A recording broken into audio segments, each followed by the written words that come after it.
Bom, boa noite. Vamos lá, vamos dar início ao famigerado capítulo 6 do livro De Anima, né? Estamos na tradução da editora 34, da Maria Cecília Gomes dos Reis. Eu vou ler, então, e a gente vai discutindo. Quando vocês tiverem alguma coisa, algum apontamento, vocês me param e a gente fala. Assim, o pensamento de objetos indivíduos está entre os casos acerca dos quais não há o falso. Quanto àqueles em que há o falso e o verdadeiro, neles já ocorre uma certa composição de pensamentos, como se fossem uma unidade. Tal como disse Empédocles, por onde muitas cabeças sem pescoço cresceram e depois foram compostas pelo amor. Assim também, essas coisas que eram separadas são compostas, como, por exemplo, o incomensurável e a diagonal. E no caso de coisas que ocorreram ou que virão a ocorrer, pensando-se e compondo-se em acréscimo o tempo, pois o falso incide sempre na composição, pois quando se diz que o branco é não branco, compôs-se o branco e o não branco. É possível ainda eu denominar todos esses casos como divisão. Contudo, não somente é falso ou verdadeiro dizer que Cleon é branco, mas também que era ou será. E o que produz, em cada caso, uma unidade é o intelecto. Já que o indivíduo é indiviso, é de dois modos, ou em potência ou em atividade, nada impede que se pense o indivíduo quando se pensa o comprimento, que é não dividido em ato, e sim em tempo indivisível, pois o tempo é tanto divisível como indivisível, assim como o comprimento. E não é possível dizer o que pensa em cada uma das metades, pois não existem metades se não forem divididas, exceto em potência. Mas se pensa separadamente, cada uma das metades divide simultaneamente também o tempo. Então, pensa como se fosse todo o comprimento. Se pensa, por outro lado, como um composto das duas metades, também o faz em um tempo que abarca ambas, mas isso por acidente, e não como sendo divididos aquilo que pensa e o tempo em que pensa. Pelo contrário, como sendo indivisos, pois há, nesses casos, algo indivisível, embora certamente não separado, que faz o tempo e o comprimento serem um só. E isso é similar em todo o contínuo, no tempo e no comprimento. O que é indiviso, não em quantidade, mas em forma, é pensado em um tempo indivisível e em um ato indivisível da alma. O ponto... Valdeci, boa noite. Boa noite. O ponto, estamos na página 118 do De Anima, que é o capítulo 6, parágrafo 3º. O que é indiviso, não em quantidade, mas em forma, é pensado em um tempo indivisível e em um ato indivisível da alma. Já falei disso, né? O ponto, bem como toda a divisão e o que é indiviso dessa maneira, mostram-se do mesmo modo que a privação. E um argumento semelhante aplica-se aos outros casos, como, por exemplo, de que maneira toma-se conhecimento do mal ou do preto, pois toma-se conhecimento, de alguma maneira, pelo que é contrário. Mas o que toma conhecimento precisa ser em potência um contrário que contém o outro. E se há algo de que não há contrário, então isso conhece a si mesmo. Então, isso conhece a si mesmo é em atividade e separado. A asserção, bem como a negação, é algo que se diz de algo. E, em todo e qualquer caso, é verdadeira ou falsa. Mas nem todo intelecto é assim. E é verdadeiro o que concerne ao que é conforme o que é ser o que é. Tampouco é algo de algo, pois assim como o ato de ver o sensível próprio é verdadeiro, embora não seja sempre verdadeiro, se o branco é ou não é um homem, o mesmo se dá com tudo o que é sem matéria. Então, esse capítulo aqui é um capítulo onde o Aristóteles tem trabalhado essa ideia da ideia de divisão entre elementos que aparentemente são indivisos ou de que a sua extensão é limitada pelo próprio ato de que esses objetos são capazes de eliciar, né, ou de mostrar. Natanael Alencar, bem-vindo. Boa noite. Boa noite. Estamos a ler capítulo 6 do livro 3 do De Anima, de Aristóteles, o Estagira.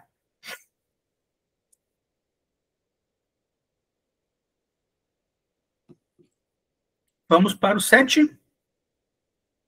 Vamos lá, temos bastante coisa para discutir no 7. Bastante. Ciência em atividade é idêntica ao seu objeto. A ciência em potência temporalmente anterior no indivíduo, mas, em geral, não é anterior sequer quanto ao tempo, pois tudo vem a ser a partir do que é em atualidade. E é evidente que o objeto perceptível faz o perceptível em potência ser em atividade, pois nem é afetado, nem é alterado. Por isso, esta é uma outra forma de movimento, pois o movimento é atividade do inacabado, ao passo que a atividade propriamente dita, a do acabado, é outra.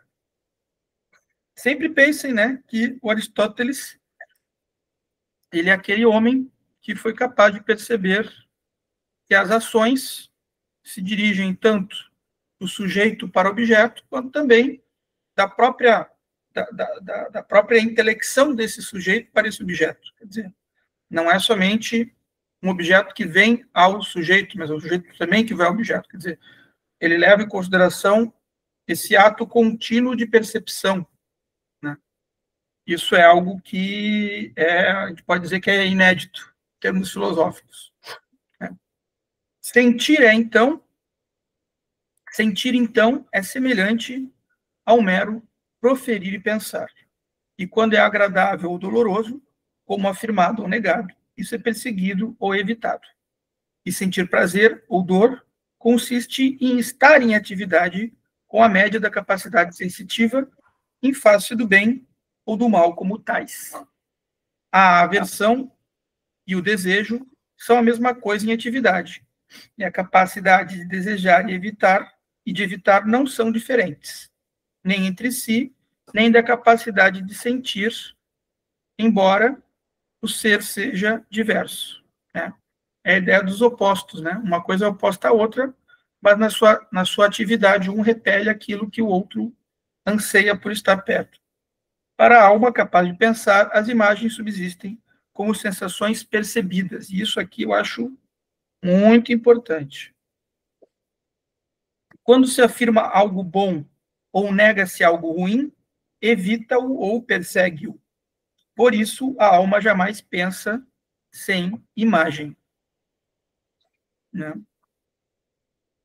Assim como o ar faz a pupila ficar de tal qualidade, e ela, por sua vez, o faz a uma outra coisa, e da mesma maneira o ouvido, mas o último da série, por sua vez, é algo único e única à média, embora o ser para ela seja mais de um.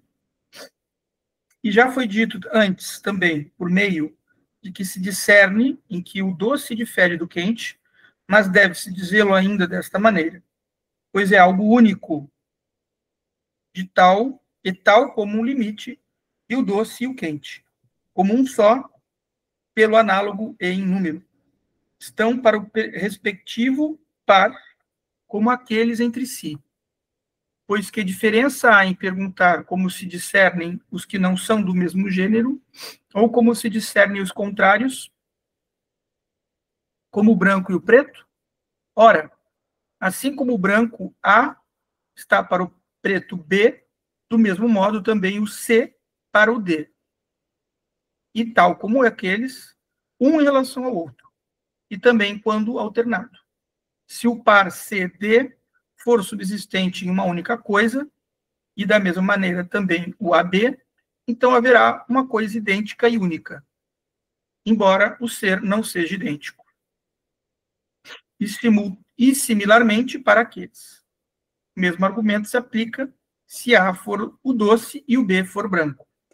Esse pensamento aqui é o famoso silogismo aristotélico, que é encontrado na lógica, no órgão do Aristóteles, que ele dedica-se a fazer essas relações entre A, B e C, D, né, para você tentar encontrar se há um acidente, o acidente ele é colocado em segundo lugar frente ao sua maior generalidade, né?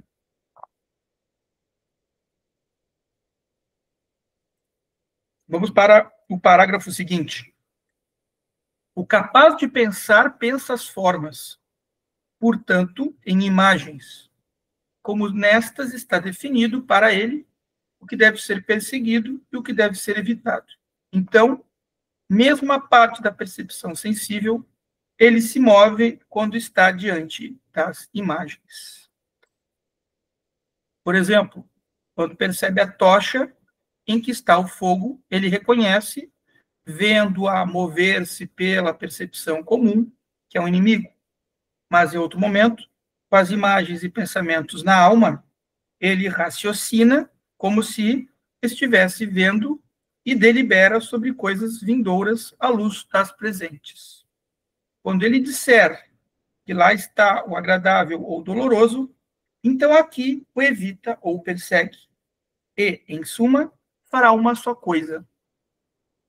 E mesmo aquilo que é desprovido de ação, o verdadeiro e o falso, encontra-se no mesmo gênero que o bom e o mal, com a diferença de que um é em absoluto e outro relativo a alguém. No caso, né, o falso relativo a algo, né? O verdadeiro como um fim em telos, né? E as coisas, parágrafo seguinte, e as coisas que se dizem por abstração, pensa-se assim. Se pensasse o adunco, não como adunco, mas em separado e como côncavo. Alguém pensaria em ato, sem a carne na qual está o côncavo. E, do mesmo modo, as entidades matemáticas não separadas quando são pensadas. Pensa-se como separadas. Em suma, o intelecto em ato é os seus objetos.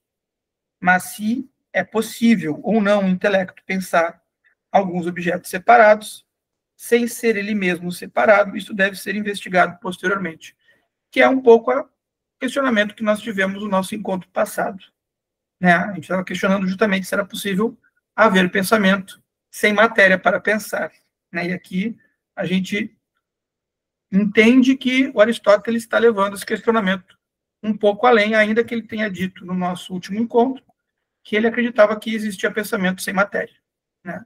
Mas, enfim, a gente está aqui para questionar também o próprio Aristóteles, né? Ronald, por favor, faça o seu inquérito.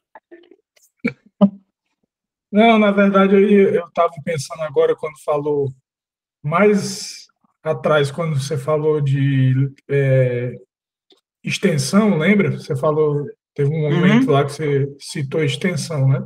Aí agora eu tentei ligar uma coisa com outra. A questão do número, por exemplo, né? O número 1, digamos, ele tem uma extensão, ou seja, o início do número 1, o meio, vamos dizer assim, né? O percurso do número 1 e o final do número 1. Mas a gente não costuma pensar assim. Não. Né? Não. A gente acredita que 1 é 1 e pronto. 1 é o que vem depois do 0 e o é o antecessor do 2. Né? Mas eu acho que essa ideia de extensão é tão complicada de um jeito que eu estava refletindo recentemente, até levei para outro grupo de domingo, do Kant, né? Que é a questão do zero. Não é nem a questão do 1, é a questão do zero. Porque o zero, ele aparentemente não tem nenhum valor, né? Então você pergunta, qual é a extensão do zero? Aí a extensão do zero, se você for pensar que existe o sistema do zero dos números naturais e o sistema do zero dos números racionais e dos números irracionais e dos números reais e por aí vai, você começa a ver que há uma extensão do número zero, sim. Aí eu levei isso para uma professora de matemática, ela disse assim, bom, mas se você está pensando assim, então todos os números têm extensão. Por que é só o zero que tem extensão? Aí confundiu mais minha cabeça ainda, né? Porque quer dizer que todos os números eles têm essa extensão, não só entre de um para outro, mas de vários para vários. Sim, sim, sim. 41 é diferente de 1, né? A soma de 41 não equivale a 1. Nem o 1 junto com 41 equivale ao 1 sozinho, sem o 40. Né? Nesse sentido, o que você está dizendo é totalmente concordo plenamente. A extensão muda completamente o valor. Né? O valor. Nesse sentido, sim. Mas o ponto que está é que eu disse assim, bom, mas o zero não tem valor nenhum. Então, logo o zero não tem extensão. Aí eu cheguei à conclusão que tem extensão porque existe em outros sistemas numéricos o zero. Não existe só nos números naturais, nem nos números racionais, né? Existem vários números. Sim. Só que aí existe também o 1 dos números irracionais, o 2 dos números reais, e por aí vai. Né? Sim, sim. Você tem que levar em consideração que isso aqui foi antes da teoria dos conjuntos, né? O que ele está pensando aqui foi antes da teoria dos conjuntos. A teoria dos conjuntos ela é muito nova, né? A teoria matemática ela é final do século XIX, que surge a teoria dos conjuntos, né? Com o diagrama de Klein, aquele pessoal todo, aqueles franceses. Tem um francês que criou a teoria dos conjuntos, agora não me recordo exatamente o nome dele, né? Foi um grupo de franceses, se não me engano, foi o grupo de Bourbaki, que criou na França, né? Isso. Depois o Lévi-Strauss ficou fascinado com ele estudava com o Bourbaki e ele resolveu aplicar isso na teoria do estruturalismo dele lá, das divisões estruturais das tribos indígenas, né?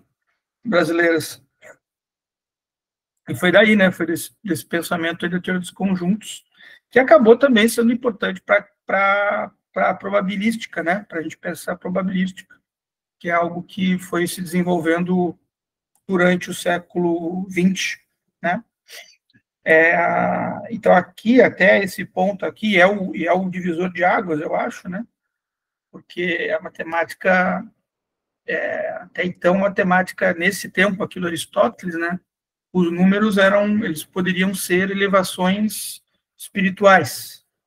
Números poderiam falar da espiritualidade humana, da espiritualidade de todas as coisas, né? Porque você pegava um número, você somava ele e você encontrava uma quantidade específica de cada coisa. Então, você pegava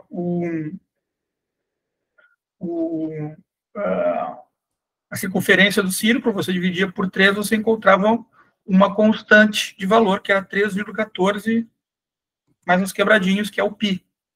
Quem descobriu isso foi o Pitágoras. O Pitágoras descobre o π, esse valor universal, vamos dizer assim, toda a circunferência que você pegava, você dividia por 3, você encontra aquele valor. Então, esse caráter, não foi só o π que foi encontrado, né? Você tem outros números, depois eu tenho o número φ, que é a sequência de Fibonacci, né? Por isso que levou φ, né? Que isso aí foi lá no Renascimento, eu acho que veio o Fibonacci, né? Que também encontrou o diâmetro, né, da hipotenusa, que sempre dava aquele valor ali, que eu me esqueci o valor agora do Fibonacci, né? Enfim, então, essa ideia de que os números teriam algo de divino na sua composição, porque expressariam as quantidades das coisas e elas poderiam ter equivalências em outras, né? Você poderia pegar um número de uma coisa que teria proximidade com outro número de outra quantidade, você faria a comparação, você poderia encontrar coisas da mesma raiz, da mesma ideia matemática, né? Isso aí estava muito dentro da escola pitagórica. essa ideia das quantidades serem coisas divinas, né? Estava muito dentro da escola pitagórica, né? Profundamente. E agora, só para concluir uma coisa, eu fiquei pensando também se eles em algum momento não se cruzariam, esses números. Por exemplo, o número 2 dos números racionais se cruzaria com o número, sei lá, 25 dos números irracionais. Aí formaria uma espécie de rede de números. Entende? Eu não saberia te dizer. A matemática não foi tão avançada. Não saberia te dizer. É um bom questionamento. Bom questionamento. O que eu sei é que quando você tem uma constante de uma função de x, você pode fazer uma equivalência numérica em dois conjuntos, em que eles teriam equivalência. Agora, não sei te dizer especificamente em que casos que isso aconteceria, entendeu? Não sei te dizer.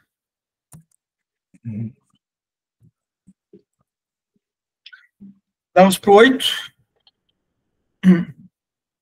Agora, resumindo o que foi dito a respeito da alma, digamos novamente que a alma, de certo modo, é todos os seres. Pois os seres são ou perceptíveis ou inteligíveis. E a ciência, de certo modo, é os objetos cognoscíveis, é a percepção sensível, os perceptíveis.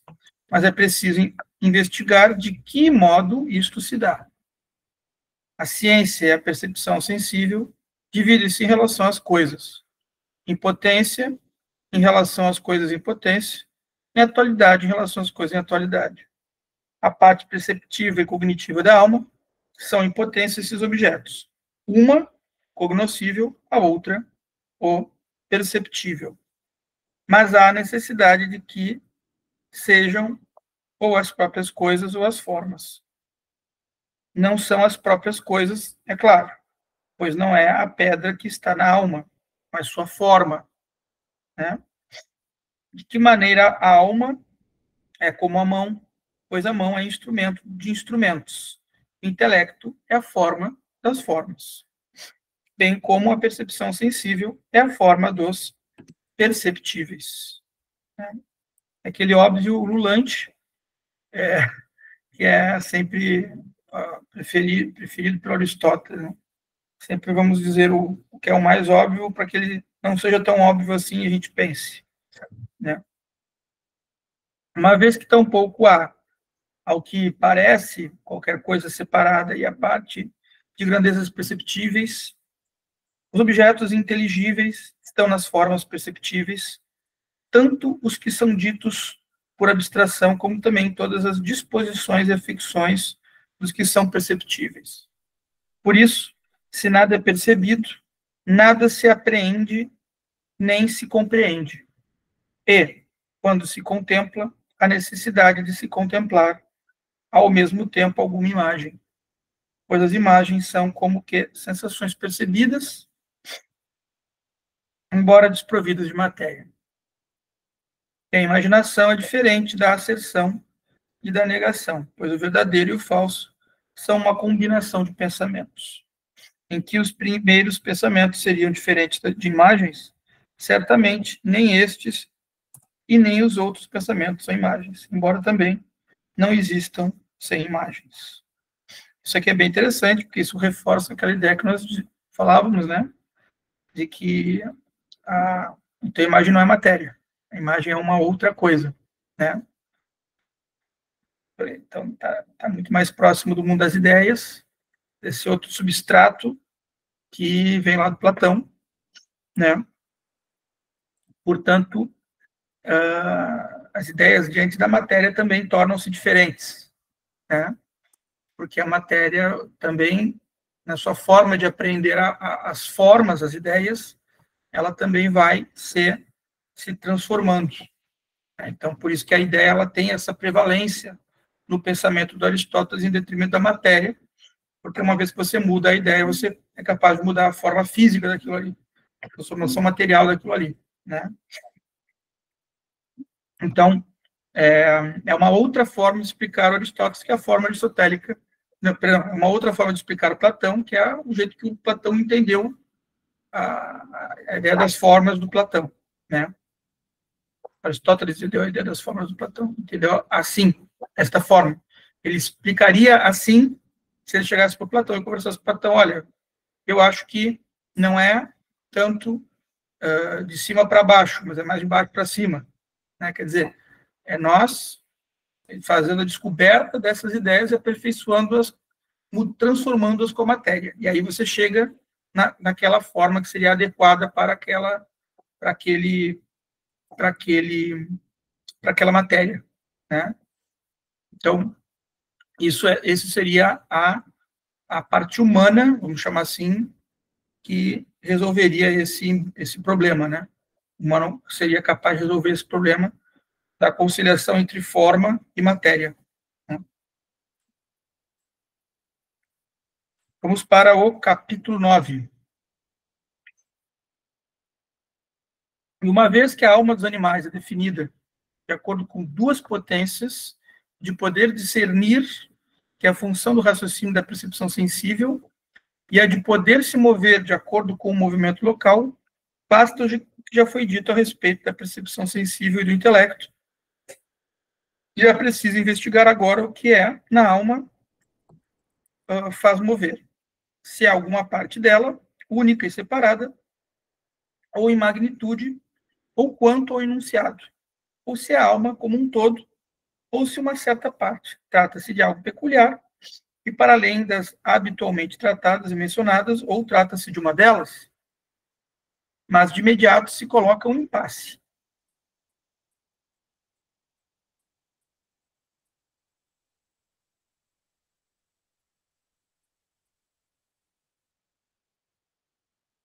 Você coloca um impasse. Não consigo ver a tua mensagem, Valdeci.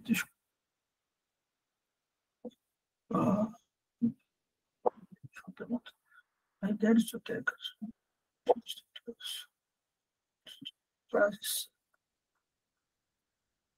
Sendo. Ai, meu Deus.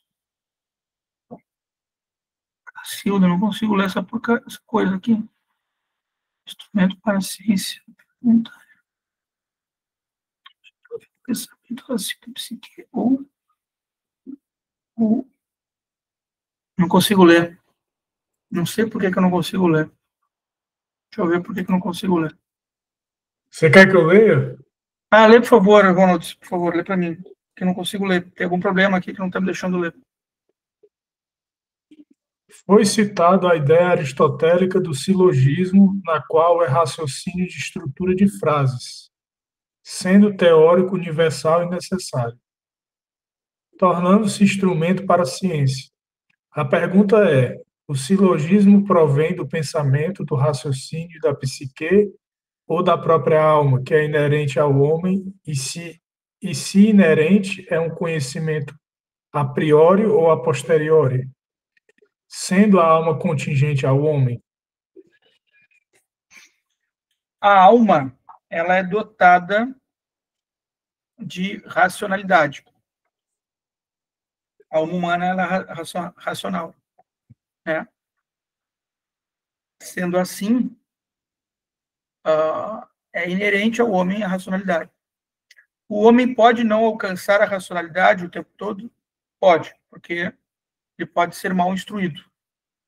Então, se você for lá no Mênon, o Sócrates mostra que um escravo era capaz de raciocinar melhor que o próprio Mênon. Por quê? Porque, partindo do raciocínio que ele fez lá do triângulo, o escravo entendeu tudo. E o Mênon, na sua soberba e arrogância pelo poder, não conseguia entender, né? Então, partindo-se do pressuposto da boa instrução, sim, todos nós só temos racionalmente razão inerente a nós. Aristotelicamente falando, sim, ela é inerente, né? O que é muito importante, porque existem muitas ideias de que a racionalidade ela seria uma coisa antinatural, né? Na verdade, não é natural. Todos nós usamos, em alguma medida, mais ou menos, a razão para responder problemas da nossa vida. É o que nos atribui a inteligência. A inteligência é a capacidade de dar respostas para problemas, né? Então, mesmo um cachorrinho, ele age por instinto, né? A gente sabe que esse instinto é que responde a ele, responde aos problemas dele, né? Hoje se sabe que é um instinto, mas também tem algumas coisinhas ali que tem um pouquinho de racionalidade também, né? Bem pequena, bem modesta, mas é capaz de ter um pouquinho de racionalidade. Não como a humana, com certeza, não é como a humana. Aí não tem que fazer, não tem que falar, não tem que fazer. A humana, ela é mais complexa devido ao fato dela intervir na natureza de uma forma a transformar a natureza e de certa forma a gente controlar a natureza, né? O ser humano faz isso, ele controla a natureza. Por controlar a natureza, a gente controla, até agora a gente acha que controla, né, os meios que modificariam a nossa própria natureza. Por exemplo, seria o meio ambiente, né? Que é um fator a se pensar, né? Não estou dizendo que eu não sei se de fato a gente consegue controlar o ambiente tanto assim a ponto de impedir que as mudanças na natureza modifiquem a gente, né? É um ponto ainda que são as variáveis que a gente ainda não conseguiu examinar pela nossa brevidade, né, no planeta Terra. Né? Mas vamos. Não sei se conseguimos, eu concordo contigo, não sei. É uma questão aberta. Existem várias teorias que dizem que nós podemos ter evitado a evolução das espécies, né? Evitado a evolução porque a nossa razão já deu conta dos problemas que seriam problemas da natureza, né? Da influência da natureza, do meio ambiente sobre nós, né? Mas existem muitos questionamentos sobre isso, vários questionamentos sobre isso, vários. Porque, por exemplo, a gente sabe hoje que existem 6 espécies humanas junto com o Homo sapiens, né? E essas espécies foram todas desaparecendo e ficamos nós. Então, né? No primeiro momento parece que então ganhamos, acabou a evolução, né? Não sabemos, a gente não sabe o fim da história, a gente está no meio da história só. Né?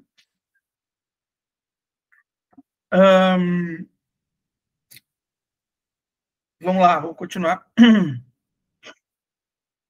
E voltando agora ao ponto em que se encontra a discussão, o que é que faz mover localmente o animal?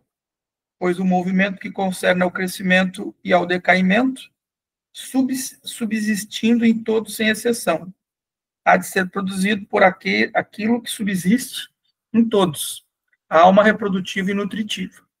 Acerca da inspiração e expiração, do sono e vigília, é preciso investigar depois, pois também apresentam grande dificuldade. Mas agora é preciso investigar no que concerne ao movimento local. O que é que faz o animal se mover no sentido de poder se transportar? Que não é a potência nutritiva, está claro, pois o movimento em questão é sempre em vista de algo e acompanhado de imaginação e desejo. Pois nada que não deseja ou evita algo se move, exceto por coerção. Do contrário, as plantas seriam capazes de se mover e teriam alguma parte orgânica para esse movimento. Né? Pois é, e tá aquele ponto que eu falei, que as plantas se movem, sim, até quando tem o sol, bate nas plantinhas, as plantinhas se movem. Né?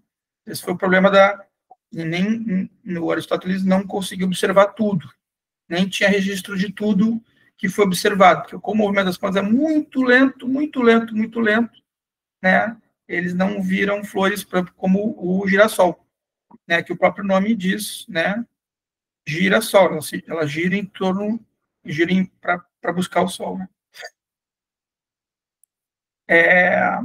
E assim, tampouco é a potência perceptível, pois, dentre os animais, há muitos que dispõem de sensação. mas que não são sedentários e completamente imóveis.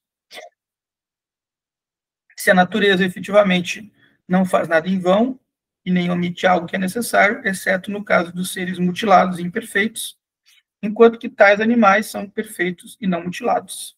Sinal disso é que podem se reproduzir e têm maturidade e decaimento. Então, eles também teriam as partes orgânicas para o caminhar. E também não é a parte que pode calcular e denominada intelecto, o que faz mover. Pois aqui é interessante, pois o contemplativo nada contempla de praticável e nada diz a respeito do que deve ser evitado e buscado, ao passo que o movimento sempre é daquele que evita ou busca algo. Pelo contrário, mesmo quando contempla algo desse tipo, ele não manda já evitar ou buscar. O intelecto, por exemplo, frequentemente reflete sobre algo temível ou agradável, sem, contudo, comandar ou temer, embora o coração seja movido, ou alguma outra parte, no caso do agradável. Além disso, mesmo que o intelecto ordene e o raciocínio diga que se evite ou busque algo, o indivíduo não se move, mas age de acordo com o apetite, como no caso dos incontinentes. Em suma, vemos que aquele que dispõe da arte de curar não cura, de modo que é algo diverso o responsável pelo agir de acordo com a ciência e não a própria ciência. Faz sentido? Né? A ciência por si só não cura. O que cura é o agir sobre aquele que pega a ciência e faz dela algo bom, algo benéfico. Então, pouco o desejo é responsável por esse movimento, bem óbvio, pois os que são continentes, mesmo desejando e tendo apetite, não fazem essas coisas pelas quais têm desejo, mas seguem o intelecto. Né? Claro, faz sentido. Né? Notem como é importante esse aspecto. Né? O homem tem apetites, ele tem volições, desejos, né? Apetites seriam instintos, né? Volições, desejos são emoções. Nós poderíamos pensar assim, pelo vocabulário aristotélico, né? Volições seriam desejos e emoções, e a razão, a racionalidade, né? Que, do ponto de vista clássico, é o raciocínio, a forma da gente pensar as coisas, né? Que essa sim, a razão é indistinguível. Branco é branco, porque nós temos que ter alguma palavra para denominar o branco, né? Assim como palavras minimamente racionais para denominar as coisas como elas são, ou mais próximo delas a partir de alguma coisa que Aristóteles não examinou, mas que a gente pode dizer hoje tranquilamente que foram formas antigas de se dizer o que as coisas são. Lógico que o homem extrai das coisas aquilo que mais parece ser o que elas são. Então, as nossas impressões e percepções não podem ser traídas. Se nós temos percepções, talvez elas indiquem algo sobre aquela coisa, sobre a essência daquela coisa, mesmo que eu não conheça. Está aí o caráter investigativo do trabalho aristotélico. Nós devemos investigá-la para sabermos o que ela é, pelas nossas percepções, não só por teorias ou coisas que nos disseram. O trabalho de Aristóteles, o trabalho de ânima, da alma humana, é um trabalho de investigação. Investiga-se para que, com a investigação, saibamos realmente a raiz daquela coisa ali. E não fiquemos apenas com instrumentos exteriores que nos digam o que é a coisa, e isso nos leva à alienação. Isso nos leva à idiotia, né? A idiotia é quando justamente você para de se ligar à realidade. Você fica preso tão somente àquele ponto e fecha-se para os demais. A palavra idiotia refere-se a isso. A gente usa em português o termo idiota, né? Mas a raiz dele, no grego, é aquela pessoa que fica fechada a um ponto apenas. Então, isso é importante, porque apesar de ela ser um xingamento na nossa língua, ela faz muito sentido na sua raiz grega, que é a dificuldade de compor com a realidade, né?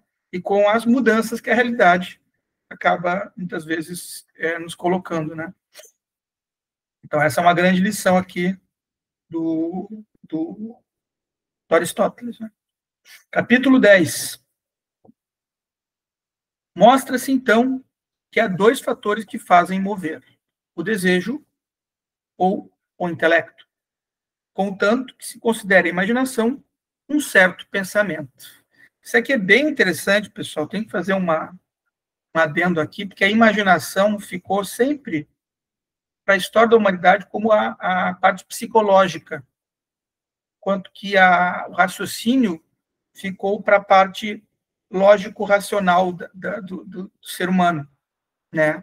Tanto que você vai lá ver no órgão, que é o exame sobre o raciocínio, ele não está falando de imaginação de forma alguma, mas aqui ele fala. Por quê? Porque se entende que a imaginação ela é psíquica, ela tem a ver com a psicologia e, portanto, com as emoções também. Quando você vê uma imagem de um leão, você fica com medo porque é um animal selvagem, pode lhe matar. Então todo esse imaginário que aquela imagem provê, ela é muito mais psicológica nesse aspecto do que somente racional pelo aspecto do raciocínio, né, do silogismo. Mas ele não está errado em dizer que é um certo pensamento, porque, de fato, nasce aqui da parte fabulatória da nossa cabeça também. Né? Nasce da mesma cabeça, que fabula também raciocina. Né? Pois, muitos seguem as suas imaginações em vez da ciência. Mas outros animais não há nem pensamento, nem raciocínio, e sim imaginação. Logo, são estes os dois capazes de fazer mover, segundo lugar, o intelecto e o desejo. Mas o intelecto que raciocina, em vista de algo que é prático, o qual difere do intelecto contemplativo quanto ao fim. E todo desejo, por sua vez, é em vista de algo, pois aquilo de que há desejo é o princípio do intelecto prático, ao passo que o último item pensado é o princípio da ação. Né? Então, isso é bem interessante, que ele está nos mostrando aqui, né? O intelecto, ele tem algo dentro dele que é prático, que é uma ação, né? Então, isso é muito importante, porque a gente, às vezes, pensa no intelecto somente como retração, como apenas algo reflexivo, e, na verdade, não é isso. O intelecto é ação, né?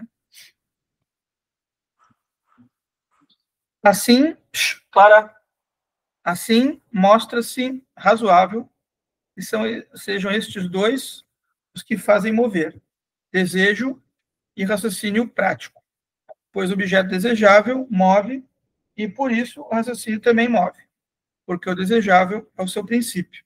E a imaginação, quando move, não move sem desejo. Algo único, de fato, que faz mover o desejável.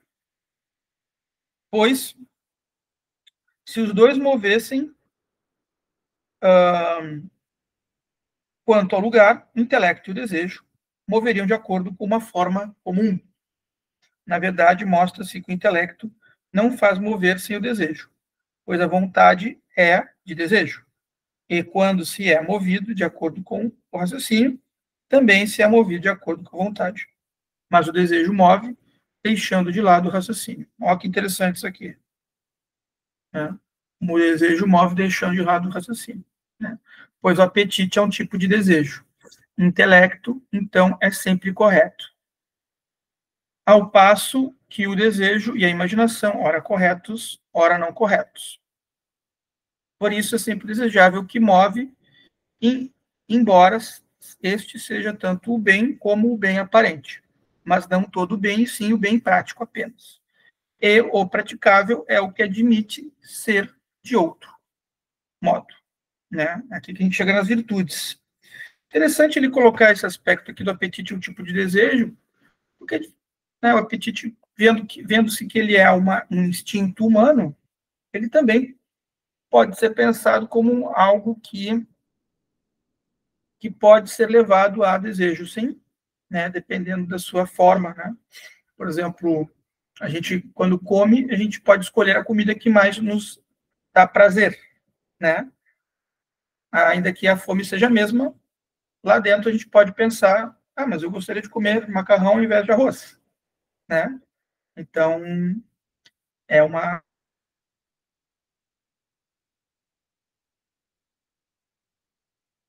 tudo bem. Né? É o desejo, é a escolha que você tem diante do instinto. Né?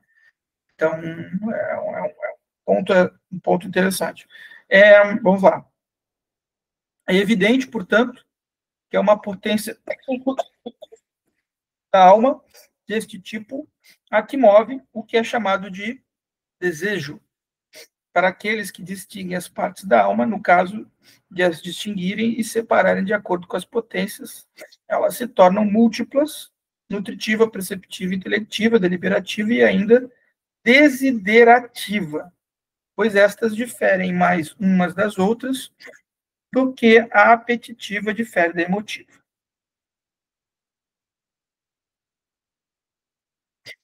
Uma vez que ocorrem desejos que são contrários uns aos outros, e isso acontece quando o argumento e os apetites forem contrários, e ocorre naqueles que têm percepção de tempo, pois o intelecto, de um lado, ordena resistir por causa do futuro, mas o apetite, de outro lado, ordena agir por causa do imediato, pois o imediatamente agradável mostra-se simplesmente agradável e simplesmente bom por não olhar o futuro.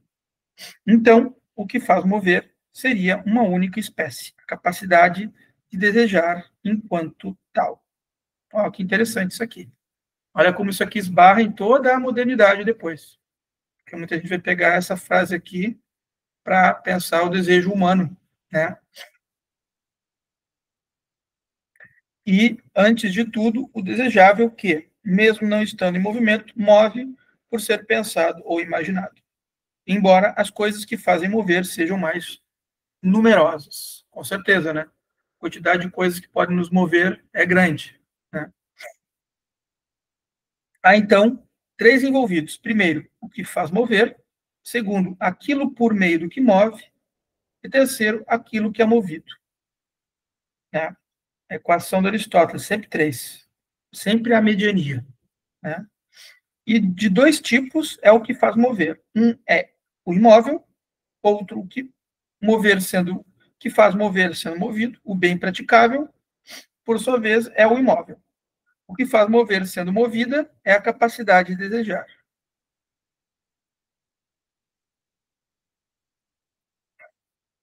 Pois aquele que deseja move-se enquanto deseja, e o desejo é um certo movimento. Sim, faz sentido. Quando é desejo, em ato. E aquele que é movido, por fim, é o animal. O órgão por meio do qual o desejo move é, de sua parte, algo corporal. E por isso é nas funções comuns ao corpo e à alma que deve inquirir sobre ele. Você vê aqui outro triângulo, né? Aquele que eu havia dito. A parte animal, a parte desejável, né? E a parte de raciocínio. Sempre nessas 3, todas as tradições parecem que concordam, né? Tanto na Índia antiga, quanto na Grécia, quanto na cultura hebraica, você encontra sempre esse triângulo. Mas agora, resumindo, o que faz mover organicamente encontra-se em um ponto onde o princípio coincide com o fim.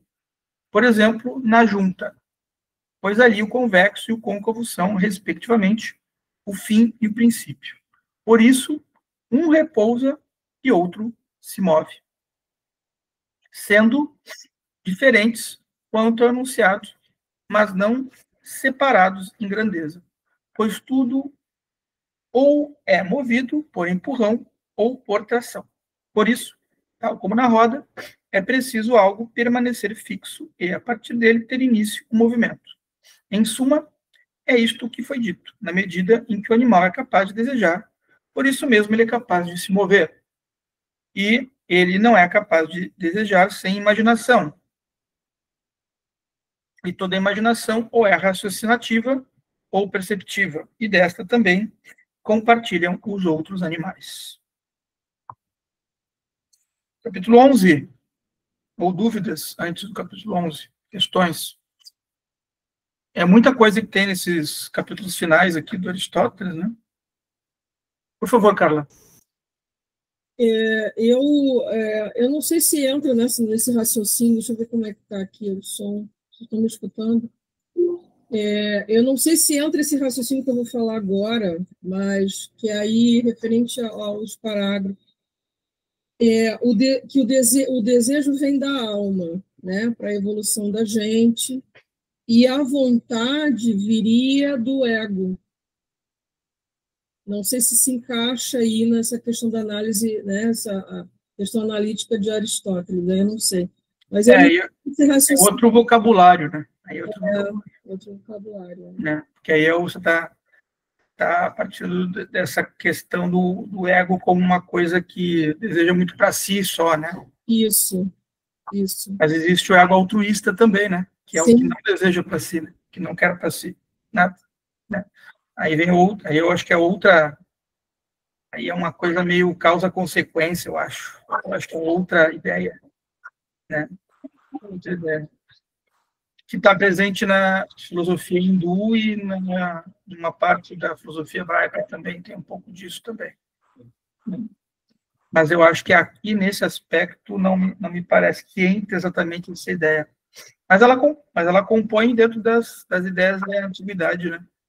De algumas ideias antigas, né? Porque o exame do eu é sempre um exame de partes, né? De fragmentos, é um todo que tem suas partes para serem observadas. Por favor, Valdeci. Referente, como se fala sobre a vontade, essa vontade, né, no caso, uma vontade altruísta que desemboca na ciência, que a ciência acaba sendo assim, um ponto benéfico, né? Porque o cientista, quando ele vai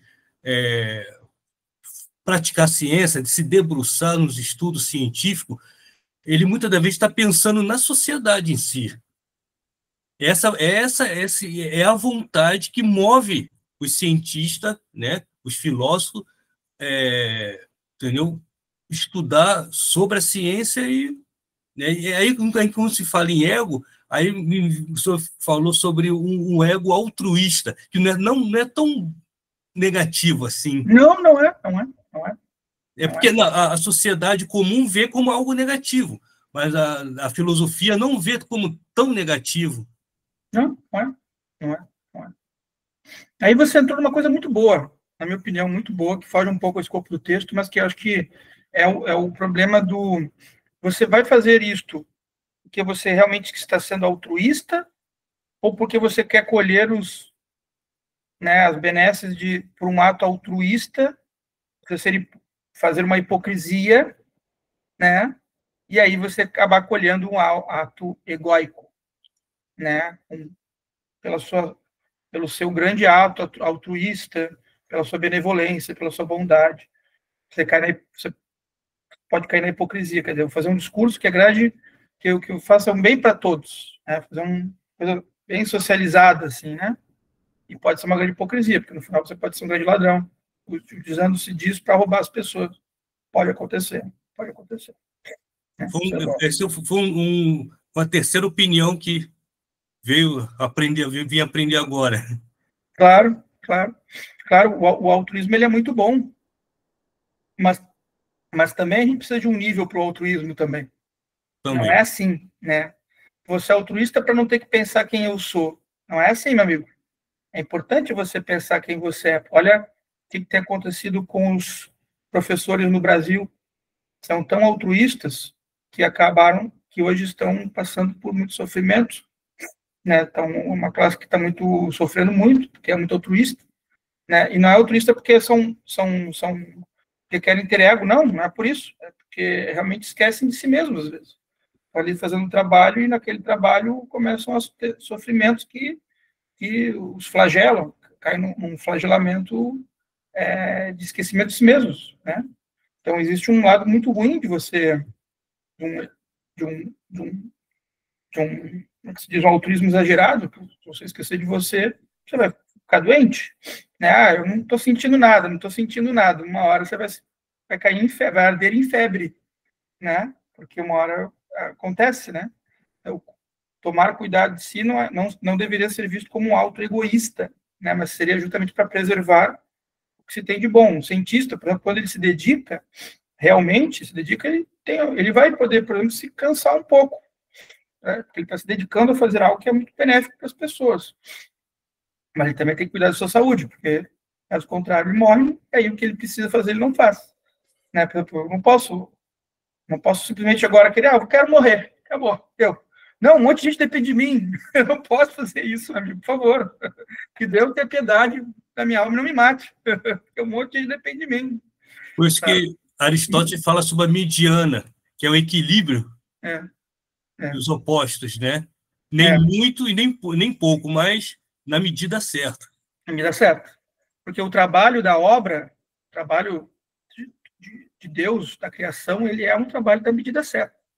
Um pouquinho mais, nada disso aqui existiria.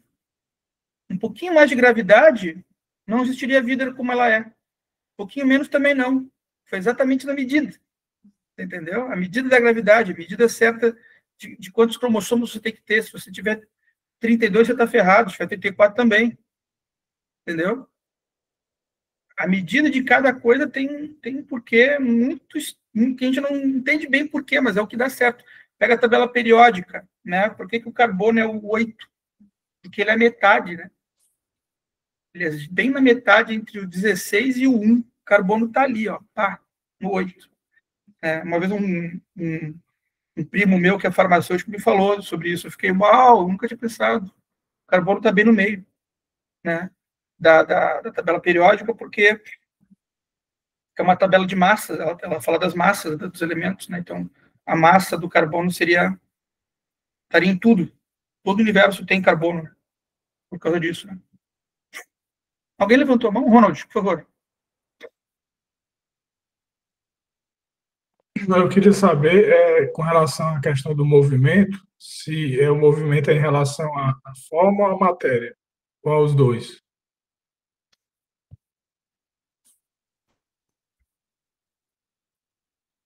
Eu acho que ele está falando aqui no que faz mover. Segundo, né, o que faz mover é algo que é da forma, né? Agora, o que é movido passa a ser a matéria. Você move a matéria, né? Um é imóvel, outro é o que faz mover ser movido, né?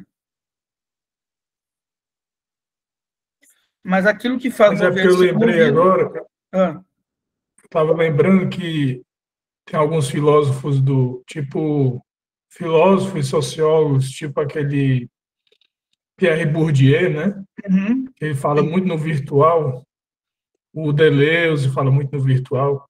Sim. Mas já tem uma ideia de virtualidade no Aristóteles, não tem, não? Sim. E de atualização, né? Tem, porque toda a capacidade de pensar é uma virtualidade, ela é uma potência.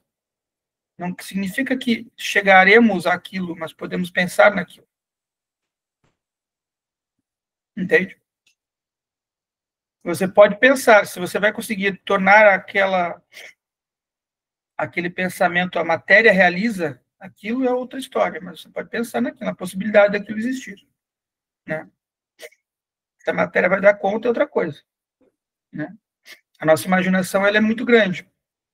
Agora, se a nossa parte raciocinativa, ela de fato alcança materialmente aquilo, né? Então, o nosso pensamento ele passa a ser um pensamento mais prático. A gente quer que chegue naquilo, mas há coisas que são mais complicadas do que simplesmente fazer uma ponte, né?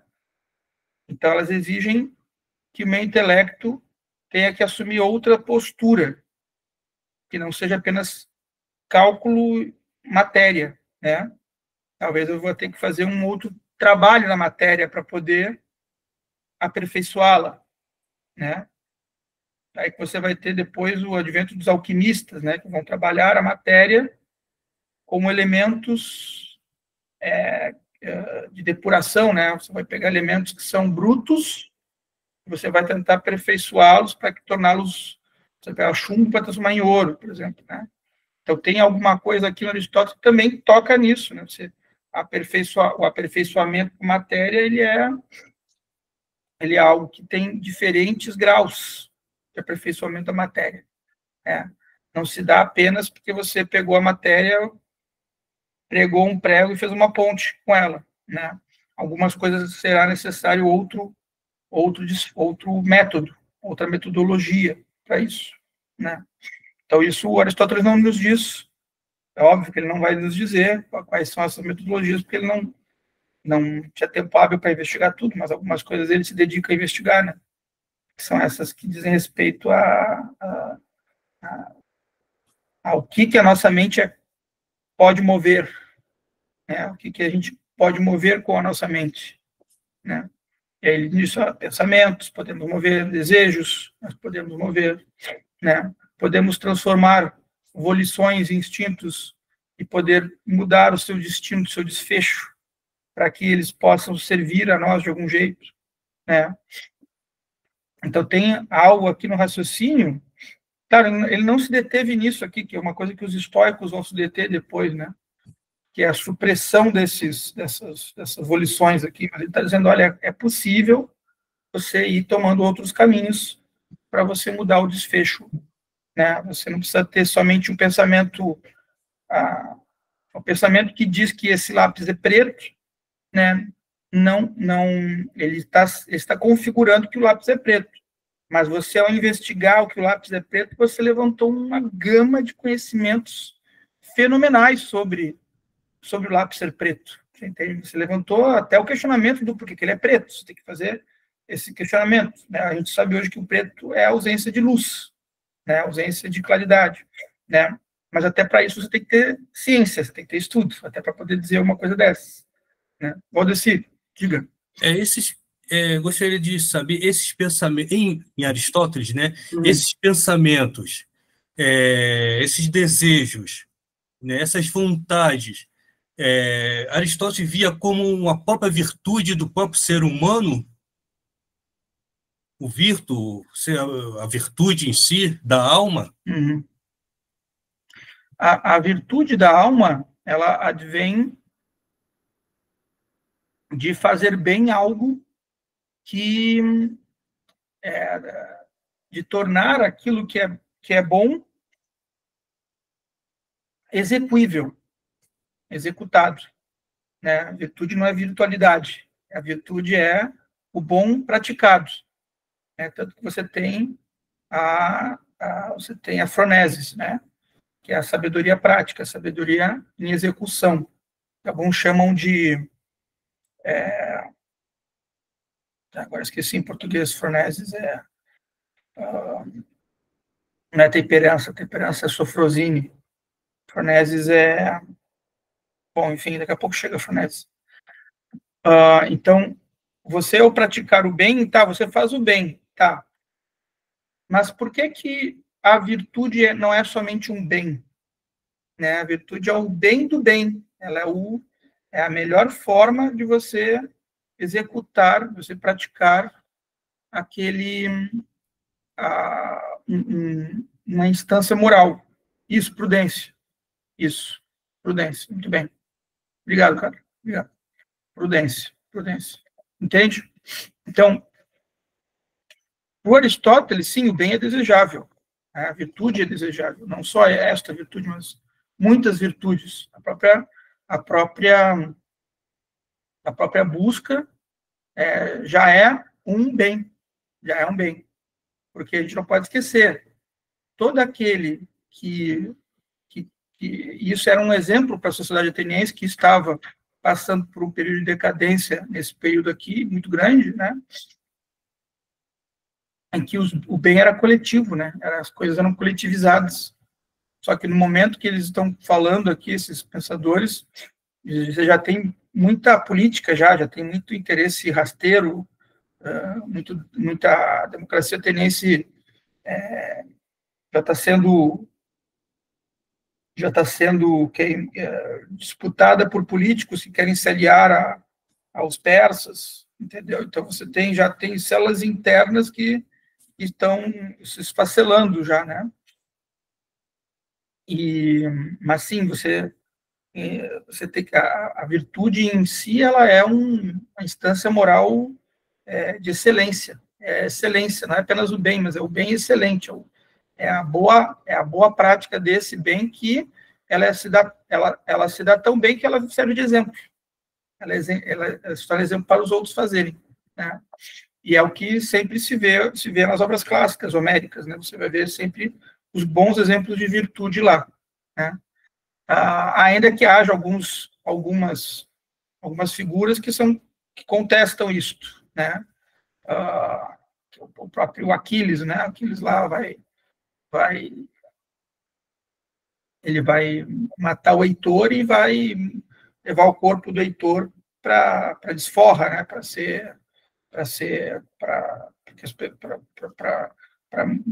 mutilar o corpo do Heitor em praça pública, né? Levando ele na biga lá dele.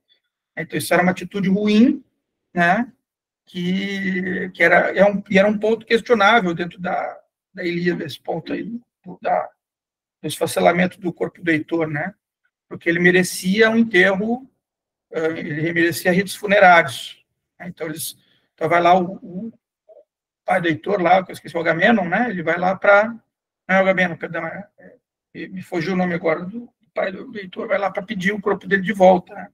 Porque o herói fez a sua desmedida, né? A ira de Aquiles fez a sua desmedida, né? Então o herói também é capaz de errar, não tem só belos exemplos também, né? Mas enfim, mesmo o herói não tendo todos esses belos exemplos, e muitas vezes o herói acaba caindo na sua falha trágica, né? Como você vai ver lá nas tragédias, né? O herói mesmo ele faz coisas hediondas também.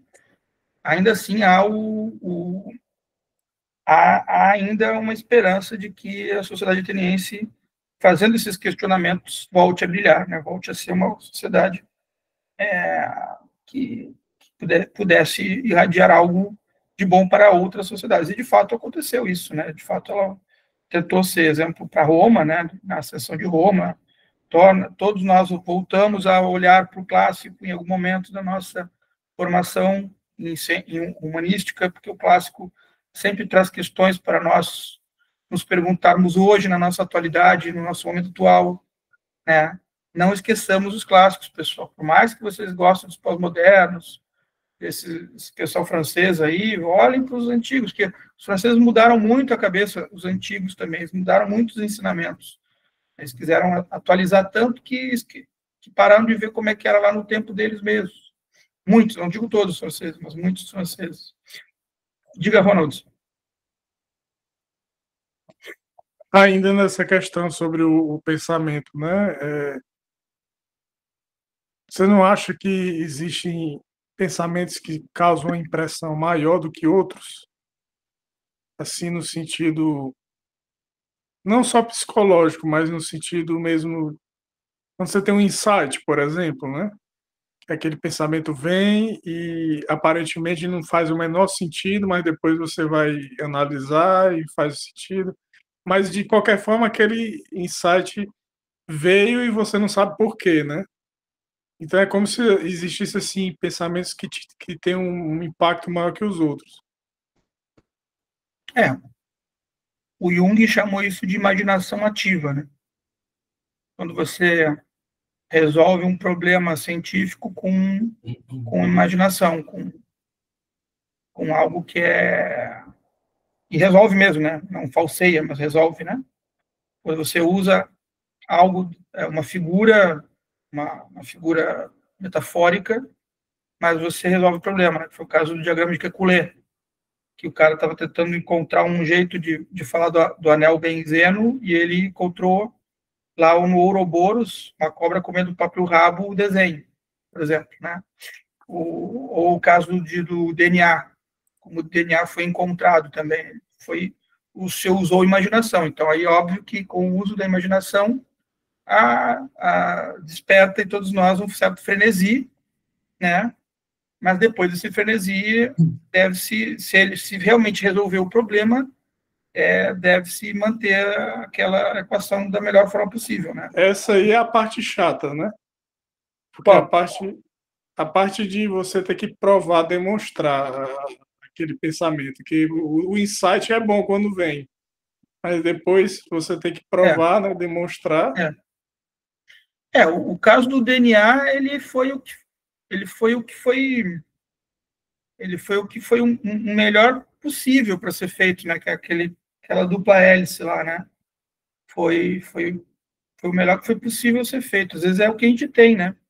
Hoje eu vejo os desenhos das células e eu fico impressionado, porque está muito melhor do que era no passado os desenhos das células, né? Hoje estão bem mais, bem tão bonitos. São fotos, né? Hoje são fotos bem mais detalhadas, né? Das células que antigamente a gente não conseguia ter, das organelas, né? E então são as limitações que nós temos, né? Então aqui estão nos problemas da percepção humana, né? Aristóteles diz aqui, olha, é o perceber. O perceber vai mover alguma coisa, mas o que ele vai mover? Será que ele move totalmente ou ele é movido por outra coisa que não é que se confunda com faculdade intelectível, né? É um questionamento, ou um ou outro, ou intelecto ou percepção.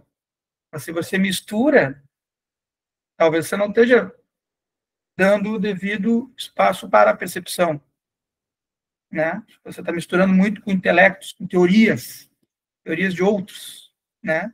Então, talvez você não esteja percebendo como é mesmo a coisa. E aí você está falseando, né? Não por intenção. Não por intenção. Você pode estar falseando porque você não está conseguindo raciocinar. Porque é difícil ter essa percepção da realidade, é difícil. Né? Não pode, por isso que eu digo, não é por intenção. Né? A maldade não vem só por intenção. Às vezes vem porque a gente não conseguiu chegar naquele... Mas tem algum método, Estevam, tem algum método de você traçar um pensamento e continuar com aquele pensamento sem que vire uma obsessão, né? Tem esse problema, né? Porque hoje parece que falar de racionalidade parece que você está doente, você tá muito obsessivo. Você falou o termo, eu adorei o termo, obsessão. Né? A racionalidade boa não deveria ser obsessão, ela deveria ser harmonia, deveria ser o suficiente, o adequado, e não o excesso. Né? Quando é excesso, vira doença, já não é o adequado. Então, você desprezar uma emoção, por exemplo, e olhar só para a razão, tem problema aí. Você tem que levar a emoção como um problema na equação. Né? Tem que levar como um problema. Bom, desapareceu o Ronald. Sumiu. Fala, Rodeci. O nosso amigo Ronald, né, falou sobre o insight.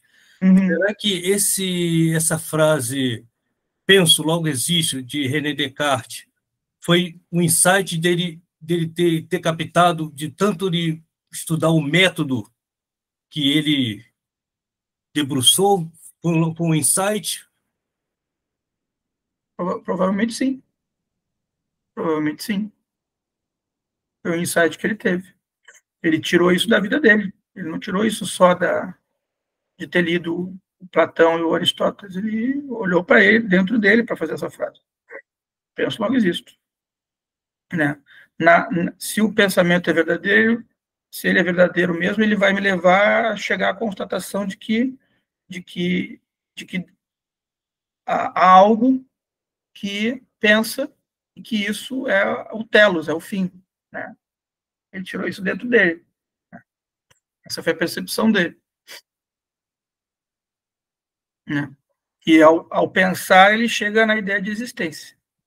Né? Porque é a última instância que o Descartes, ele chegou. Né? Lógico que muitos vão questionar um eu apenas pelo pensamento. Né? Mas eu entendo que o raciocínio do Descartes foi um raciocínio de se eu chegar lá, eu vou encontrar o pensamento puro, né? A parte purificada de todo o pensamento. Então, logos, né? Então, esse foi o raciocínio de Descartes, né? E descaracterizou um pouco o eu biográfico, né? O eu que não chega no logos, né? Que não chega lá, que existe também, né? O eu que não chega no logos.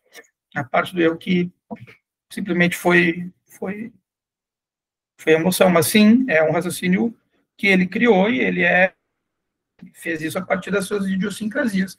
Por isso que ele está dentro da história da filosofia, porque ele fez isso pelas idiosincrasias dele. Então, esse é uma boa percepção, Rodolfo. Acho uma boa percepção. Eu acho que é por aí que a gente tem que fazer, pelas nossas idiosincrasias, né? É porque eu já li umas frases de Deleuze que ele sempre diz que ele falava para as pessoas que, né, os estudantes, né, de filosofia, que a filosofia, né, que a ferramenta da filosofia é questionar, refutar, mas o trabalho do filósofo é criar conceitos. É criar conceitos. Assim, ele pegar um conceito, né, de um filósofo e você destrinchar e criar seu próprio conceito. Aí nisso me veio a ideia de, no caso, René Descartes teve, né, ele pegou os conceitos, estudou, debruçou, né, ele fala no método dele, e teve esse insight que penso, logo existo. Sim, de fato. O Deleuze, ele cai muito nessa ideia do conceito. Eu acho que é porque o Deleuze, ele vai muito pela imaginação também, né? Pela imaginação eu posso fazer muita coisa louca, posso fazer muita coisa, a patafísica dele lá, né? Então a gente tem que tomar um pouco de cuidado também com isso, né? Porque às vezes isso aí pode me levar a uma filosofia muito superficial, muito muito só retórica, né? Tem que tomar um pouco de cuidado com esse excesso de conceitualização das coisas. Daqui a pouco você está conceitualizando só por uma questão muito mais estética do que propriamente a sua convicção, a sua sabedoria implicada naquele aspecto, né? Então, esse é um problema que eu acho que a gente tem que pensar também, né? A filosofia, ela deve ser